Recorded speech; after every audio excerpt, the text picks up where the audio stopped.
tetap mutanajis. Ini permasalahannya laut ya, air yang lebih dari 2 kula ketika dilempar ba'roh itu kan keringan dari najis itu dilempar ke dalam, lalu kemudian menyipratkan air lalu mengenai sesuatu. Lah cipratan air tersebut tetap dihukumi suci. Karena ba'roh itu kalau sudah kering, kotor atau najis yang sudah kering ketika ditaruh di dalam air, ya itu tidak akan mempengaruhi air. Maka cipratannya ini tetap dihukumi suci. Meskipun terkena sesuatu. Ini maksudnya semacam itu. Wa yanjusu qalilul ma'i wa huwa madunal qullataini haitsu lam yakun waridan bi wusuli najisin ilaihi yura bil basaril mu'tadili ghairu ma'fuwin anhu fil ma'i. Lah, wa yanjusu qalilul ma'i, air yang sedikit itu menjadi najis. Wa huwa madunal qullataini, yang dimaksud dengan air sedikit adalah air yang kurang dari 2 kula.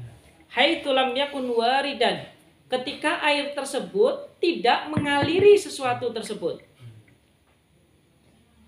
Biwusuli najisin ilaihi yura bil basaril mu'tadili, dengan adanya najis atau dengan sampainya najis kepada air tersebut, yura bil basaril mu'tadili, yang dilihat dengan mata orang yang normal, ghairi ma'fuwin anhu fil ma'i, kemudian najis tersebut tidak dimaafkan di dalam air, walau ma'fuwan anhu fis sholati, meskipun dimaafkan di dalam sholat. Kahoirihi min rabbin wa ma'in, sebagaimana selain air, min rabbin wa ma'in, dari sesuatu yang basah dan sesuatu yang cair, wa in kathura, meskipun banyak. Nah, di sini ada 2 masalah. Jadi air yang sedikit itu akan menjadi najis ketika dia dijatuhi najis. Ya, kemudian air yang sedikit, air yang sedikit, saya ulangi, air yang sedikit itu akan menjadi mutanajis ketika dia kejatuhan najis atau ketika dia kedatangan najis. Dan syaratnya juga ketika air tersebut tidak dialirkan kepada najis tersebut. Jadi ada air 1 ember, lalu kemudian kejatuhan tetesan air kencing, maka ini menjadi mutanajis. Beda kalau ada air kencing lalu disiram dengan air 1 ember. Maka bedakan ketika air tersebut dialirkan sama ketika air tersebut dialiri oleh najis. Ketika air sedikit yang terkena najis, artinya dialiri oleh najis, maka airnya yang berubah, statusnya menjadi mutanajis. Tetapi ketika air sedikit lalu dialirkan ke najis, maka najisnya yang kalah oleh air tersebut, maka najis itu menjadi hilang. Ya, sehingga ketika orang nyuci di mesin cuci itu ya, kalau memang tidak yakin kalau itu lebih dari 2 kula, ya caranya airnya itu didatangkan itu ya nanti terakhir. Jangan airnya dulu baru ditaruh pakaian, maka pakaiannya dulu, setelah pakaian dimasukkan baru disirami dengan air. Atau alangkah tepatnya itu kalau memang ada sesuatu yang dianggap najis itu ya bersihkan di luar lebih dahulu baru dimasukkan mesin cuci. Maka itu adalah cara yang paling ideal. Nah, meskipun ya yang jatuh ke dalam air tersebut adalah najis yang ma'fu anhu. Jadi nanti kayak gini, ada air yang berubah karena memang najis yang ma'fu anhu di dalam air. Kan ada najis yang dimaafkan di dalam air, seperti najisnya bangkai dari hewan-hewan yang tidak memiliki darah yang mengalir. Yaitu ketika dimasukkan di dalam air itu dimaafkan selagi tidak mempengaruhi air tersebut. Air tersebut tidak mengalami perubahan. Ya, meskipun ya bangkai daripada hewan yang tidak memiliki darah yang mengalir itu tidak dimaafkan di dalam sholat. Artinya baik itu di dalam pakaian ataupun di tempat yang digunakan kita untuk sholat. Misalkan kita sholat ternyata di baju kita itu ada bangkai nyamuk, maka itu tetap bangkai nyamuk itu tidak ma'fu anhu di dalam pakaian, tetapi dia dimaafkan di dalam air. Lah, atau kayak gini, air yang sedikit, kejatuhan darah yang sedikit, meskipun itu tidak mengalami perubahan, maka itu tetap dikatakan najis. Kenapa? Karena darah itu ma'fu anhu fis thawb, dimaafkan di dalam baju ketika keadaan sedikit, tetapi tidak dimaafkan di dalam air. Lah maka itu tetap air tersebut akan dihukumi mutanajis. Ya meskipun itu tidak mengalami perubahan. Karena memang statusnya najis, tidak dimaafkan di dalam air. Itu maksud daripada itu ya. Wayan jusu qalilul ma'i biwusuli najsin ilaihi yura bil basaril mu'tadili. Lalu kemudian jika selain air, ya, jika selain air, yaitu segala sesuatu yang memiliki karakter cair seperti air. Jadi kita itu kan di dalam fikih itu ada sesuatu yang jamid. Sesuatu yang jamid itu adalah sesuatu yang keras ya, bukan padat ya. Sesuatu yang jamid itu sesuatu yang keras, di mana ketika kita itu menaruh sesuatu di atasnya, maka di sekitarnya tidak mengalami perubahan. Ya seperti minyak yang begitu kental. Itu kalau di dalam bahasa fikih dia masuknya jamid. Jamid itu bukan hanya benda padat semacam ini. Tetapi kalau di dalam konteks fikih atau di dalam pembahasan tentang air, dia itu adalah sesuatu yang memiliki tekstur pekat. Pekat sekali. Sehingga ketika kita menjatuhkan sesuatu di atas, maka kanan kirinya tidak mengalami perubahan. Nah, kemudian yang kedua adalah ma'i. Ma'i itu adalah sesuatu yang cair. Seperti air, seperti minyak dan sebagainya, itu masuk ke dalam kategori ma'i. Nah, ini ketika kejatuhan najis, maka ini dihukumi mutanajis. Wa'in kathura, meskipun itu banyak.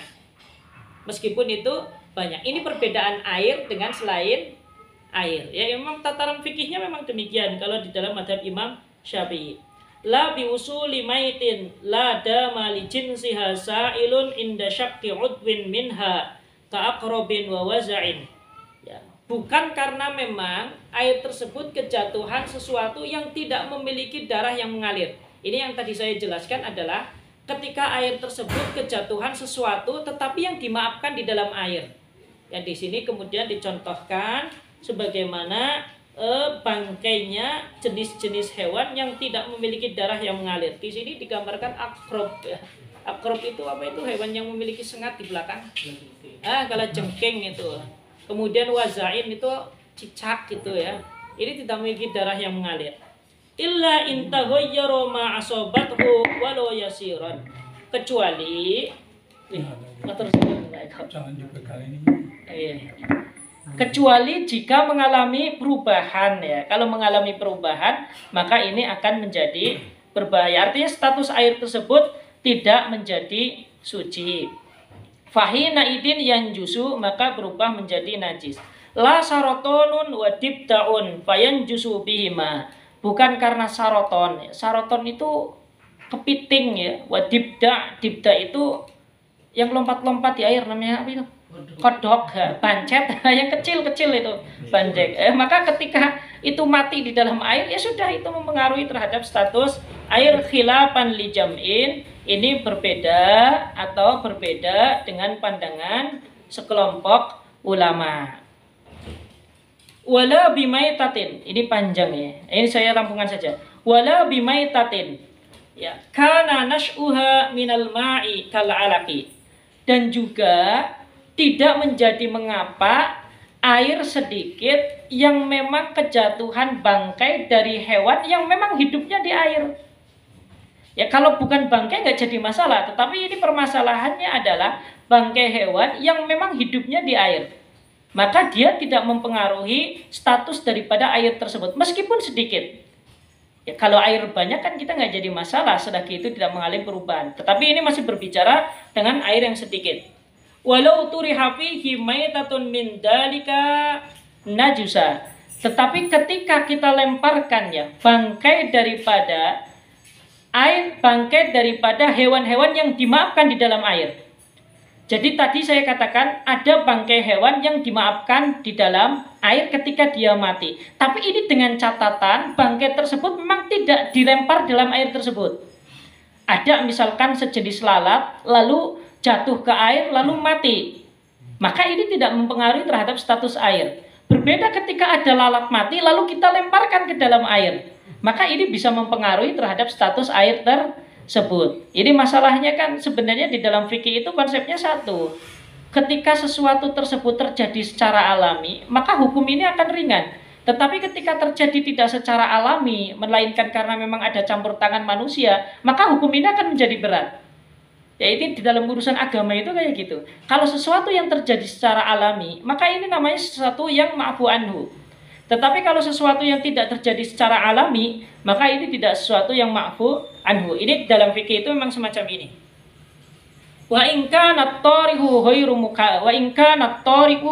mukallafin. Meskipun orang yang melemparnya adalah orang yang tidak mukallaf, artinya orang yang memang belum terkena taklif, ya. Dia melakukan sesuatu pun nanti tidak ada hukum halal haram dan ada hukum yang lainnya. Namanya juga ghairu mukallaf, tidak terkena hukum. Wala athara li tarhil hayyi mutlaqan, dan tidak ada pengaruh ketika kita melemparkan hewan yang suci secara mutlak, ya, karena hewan yang suci itu secara umum dia tidak akan pernah mempengaruhi, ya, kecuali itu ya bau daripada hewan tersebut. Tapi ini tidak jadi masalah, ya, selagi hidup maka itu tidak jadi masalah. Yang masalah itu kita berbicaranya ketika dia sudah mati. Ini kalau berbicara dalam hewan. Wakhtaro kathiruna min a'immatina madhab Malik. Ya, sebagian di antara ulama kita yang Syafi'i itu memilih madhabnya Imam Malik. Ya, madhab Imam Malik itu seperti apa? Ya, annal ma'a la yanjusu mutlaqan illa bitahayyuri. Bahwasanya air tersebut tidak mutanajis kecuali mengalami perubahan. Ringkasnya kayak gini. Kalau madhabnya kita madhab Syafi'i, jika air sedikit, maka ketika kejatuhan najis itu hukumnya najis, baik mengalami perubahan atau tidak. Jika air banyak lebih dari 2 kula, ketika kejatuhan najis, maka itu dikatakan najis kalau mengalami perubahan. Kalau tidak mengalami perubahan, maka tidak dihukumi najis. Ini madhab Syafi'i. Kalau madhabnya Imam Malik, baik air sedikit ataupun banyak, ketika kejatuhan najis, jika berubah maka dihukumi najis, dan jika tidak berubah maka dihukumi tidak najis. Ini madhabnya Imam Malik. Kalau Imam Malik kan tidak membedakan hukum antara air yang sedikit dan banyak, tetapi melihatnya mengalami perubahan atau tidak. Lah, kalau madhabnya Imam Syafi'i melihat kepada air tersebut, baru kemudian melihat kepada perubahannya. Wal jari karaqidin. Lah, air yang mengalir itu sebagaimana air yang menggenang di dalam hukum-hukum yang telah ditentukan tadi. Baik itu yang perubahan, mengalami perubahan ataupun yang tidak. Jadi ketika ada pertanyaan, lah kalau air yang mengalir di sungai, kita lihat tetap ya, kita memakainya tetap standar airnya banyak atau sedikit. Kalau sedikit ya kita hukumi dengan hukum air sedikit. Ketika banyak itu ya dihukumi dengan hukum air yang banyak. Lalu kita melihatnya dari mana cara mengukurnya. Mengukurnya itu dengan gelombang yang ada di antara tepi sungai tersebut. Ya, ketika ada air mengalir di sungai, maka kita lihat dari tepi ke tepi 1 gelombang. Jika 1 gelombang air tersebut secara umum, meskipun itu adalah perkira-kiraan, itu sampai kepada 2 kulah, maka itu dikatakan huma'un katsir. Tetapi kalau 1 gelombang tersebut dari tepi ke tepi, secara perhitungan itu kurang dari 2 kulah, maka itu dikatakan al-ma'al qalil. Wallahu a'lam bishawab. Besok kita melanjutkan wafil qadim. Monggo, barangkali ada yang mau berkomentar. Selamat datang Pak Kiai Slamet.